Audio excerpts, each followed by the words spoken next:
छात्रों, आज हम दूसरी कविता पढ़ने जा रहे हैं, बात बतंगड़। बात बतंगड़ इस कविता के कवि है काका हाथरसी।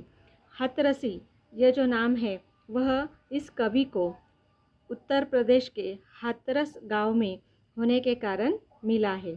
उनका जन्म 18 सितंबर 1906 में उत्तर प्रदेश में हुआ था।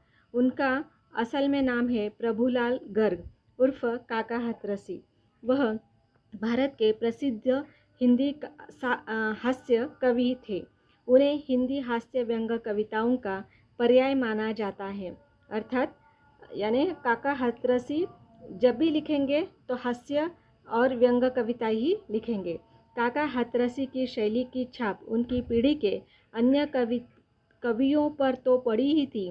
वर्तमान में भी अनेक ऐसे लेखक और व्यंग कवि काका की रचनाओं की शैली अपनाकर लाखों श्रोताओं और पाठकों का मनोरंजन कर रहे हैं।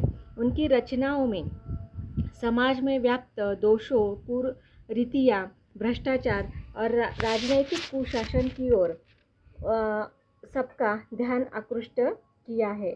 भले ही काका हाथरसी आज हमारे बीच में नहीं है, लेकिन उनकी हास्य कविताएं जैसे वे फुलझड़ियाँ करते थे हमेशा हमें गुदगुदाती रहेगी। तो इस तरह से उनकी कविता हमें पढ़नी है, बात बतंगड़। तो स्पष्ट ही है नाम से कि देखिए काव्यसार में हम उसका सारांश पढ़ते हैं।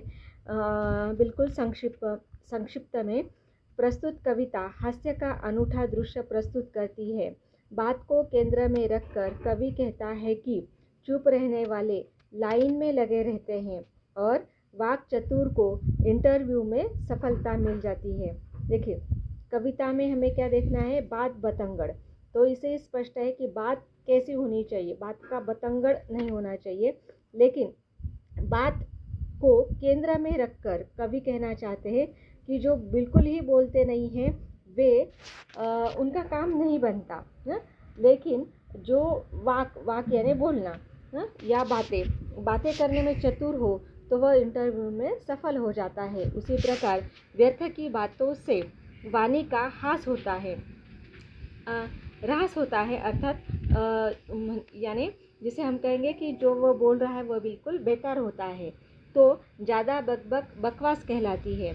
ज़्यादा बकबक यानी ज़्यादा बातें करते हैं तो वह बकवास कहलाता है। कवि ने उसी प्रकार बात को बहुत गूढ़ संदर्भों से जोड़कर बखान